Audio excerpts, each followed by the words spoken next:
Good morning, good afternoon, and good evening, everybody. Thank you for tuning into another Supatease video. We've got what could be the final round of changes before the Race to World First, Mythic Plus, and PvP season begins. This round of changes is really going to set the bedrock for the start of this season and how well it's going to be received from a competitive environment. And if you want to make sure that you're staying up to date with any changes like this moving into the future, because they seem to happen pretty frequently, so you know what your class is going to be performing like, then do make sure to hit the subscribe button, as well as entertaining and educational content as well. But let's get started here. I didn't know if it was going to happen because it was getting late today, but it looks like it has slipped through. This is literally 12 minutes ago. In response to data and feedback immediately following the Embers of Neltharion patch, we're planning to make adjustments to several classes. This tuning includes changes to talents in the live game and to testing and the testing values of several items that will soon become available in Season 2. The following will take place during scheduled weekly maintenance in each region, so these will not be going live until Tuesday. For Demon Hunter, we are seeing even more buffs for your auto attacks, 10%. Demons bite damage increased 10%. Demons blades damage increased 10%. Fell blade damage increased 10%. Isolated prey now increases eye beam damage by 30% when striking one target, up from 25%. Just so all around buffs for Demon Hunter. You guys must have not been performing very well when it comes to PvE to be getting these buffs, but you're definitely gonna be happy about it in PvP as well. For Vengeance, we are seeing sheer damage increased by 10%, fracture damage increased by 10%, soul carver damage increased by 20%, focused cleave now increases the soul cleave's damage to your primary target by 40%, up from 30%, and soul crush now applies frailty to your primary target for 8 seconds, up from 5. So likely a lot of tank imbalance to see buffs like this coming into Vengeance, but hopefully will be enough to get you into more of a competitive placement. Now, Balance Druid. I'm seeing a lot here going on for Balance Druid, and I don't know if I'm going to get too excited about it here. Developers notes, in some single target scenarios, it's still looking optimal to cast Wrath and Lunar Eclipse. That doesn't meet our goal for how Balance should play, so we are reducing Wrath's effectiveness outside of Solar Eclipse and increasing its effectiveness within Solar Eclipse to correct this. We are also boosting Balance's single target damage a small amount. Wrath Astral Power Generation has been reduced to 8, down from 10. Wrath damage has just flat out been reduced by 5%. Solar Eclipse, however, will now increase Wrath's damage by 40%, up from 20. That is very significant. Soul of the Forest now increases Wrath's Astral Power Generation while in Solar Eclipse by 60%, up from 30. So a lot more value on Soul of the Forest. And damage dealt by Fairy Dragons summoned by the Denizen of the Dreams have been increased by 25%. Friend of the Fae now increases your arcane and nature spell damage by 10%, up from 8. So actually ends up just being kind of an overall buff, while they are just trying to correct what they want for the rotation for the class in a single target scenario. So maybe I was jumping the gun on getting upset about this. This seems to be pretty good. For Feral Druid, Rampant Ferocity now deals 30% of damage dealt by Ferocious Bite to nearby enemies, down from 35, and Tear Open Wounds now deals 50% of rip damage it consumes, down from 60%. So a slight nerf to your AoE coming onto Feral Druid. For Restoration Druids, you're just seeing a 2% healing and damage nerf. I have to wait and see what they do for PvP to offset that. Although I think Resto Druid is performing a bit better than what I had expected to with my prediction tier list, which I will have linked at the end of the video. It's still a bit surprising to see a nerf for it, at least when it comes to PvP.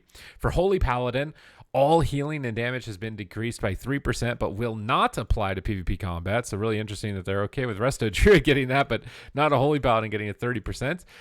Avenging Crusader will now transfer 500% of damage into healing, was 575%. So a bit of a nerf to melee wings here for Holy Paladin. For Mistweaver Monk, Essence Font Healing is just going to be increased by 15%.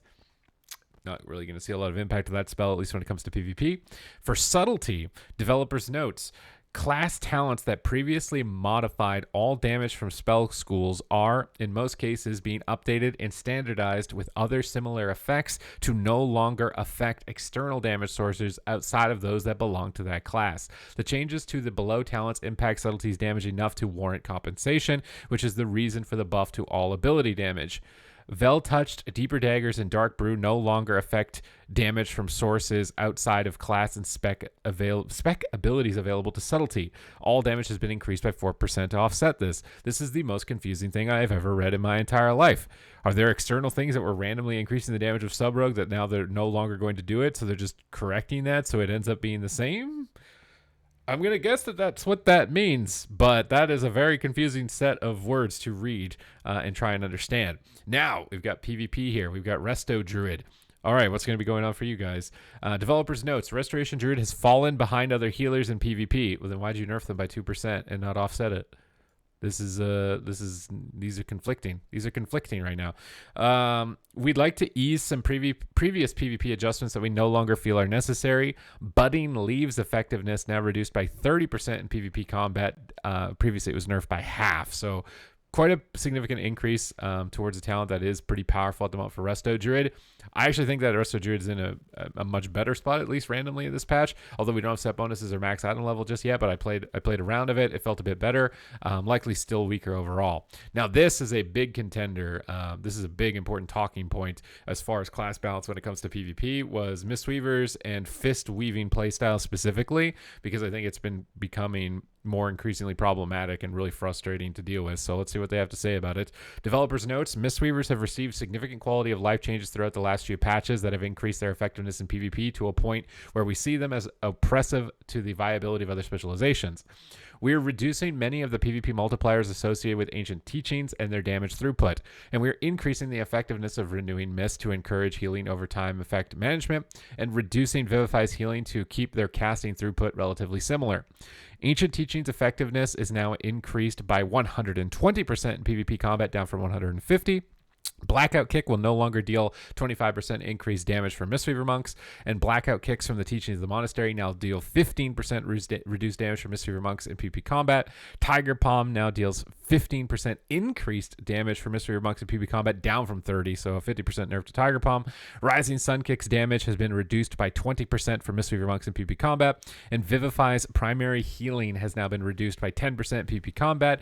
However, Renewing Mist's healing has been increased by 40%, up from 25%, likely aiming to try and get Mistweavers to more of a casted based playstyle, although perhaps these nerfs are not strong enough that in situations where fist weaving really is powerful, things against like warlocks and shadow priests, you may still be able to get away with playing it, but you're definitely not going to want to play it in matchups where I think melee DPS are going to get close to you, because you'll likely not have enough healing to deal with their damage. So while hopefully keeping the talent an option in those scenarios, its effectiveness has been brought down. We'll have to wait and see. Again, these numbers don't mean too much until I actually see it play out, because it's so much healing that Fist Weaving is providing to Mistweavers specifically. But this was one of the main classes that I was hoping that they would address. I think the next one would have been Destruction Warlock, with how powerful they are looking, so a bit surprised to not see that. But still, the season hasn't even started. We haven't even got max item level, haven't even got our set bonuses yet, so doing too many tweaks and then having all of that come out and then suddenly it's rejumbled again might be too much to handle, but definitely something to keep our eyes on. We are seeing nerfs to set bonuses and changes to set bonuses as well, which could affect the viability of your classes here. For Demon Hunter, your 2-set bonus will now increase your agility by 10% for 6 seconds, up from 8. For Assassination Rogues, your 2-set bonus no longer increases nature damage from non-class sources. That's, again, a lot of lingo I don't even understand. Your 2-set bonus for Outlaw Rogue has been updated to more accurately deliver its bonus damage. And for Subtlety Rogue, your 4-set bonus now causes Symbols of Death to increase the critical strike damage of Eviscerate and Black Powder by 40%, up from 25%. This set bonus could have huge impacts on Subtlety Rogue's viability when it comes to PvP. 40% more damage on Eviscerate. Especially the critical strike damage of it is basically undoing the nerfs that had been previously applied to it. So definitely looking forward to seeing how the set bonuses play out for the classes. But this is going to set the bedrock for Season 1. Demon Hunters seem to be getting even more and more powerful. Balance tier is definitely one to keep an eye out on. I'll have a link to my prediction tier list here. I think it's reasonably accurate. I think I might be overestimating how powerful Holy Paladins are, and maybe underestimating overestimating how poorly Resto Druids may perform at the beginning of this season. But the rest of it, I'm feeling pretty strong in my predictions so far, and I'll be actively updating that tier list moving into the future as well. But I hope that you've enjoyed this update with these class tuning adjustments, and I will see you in the next video. Thank you very much.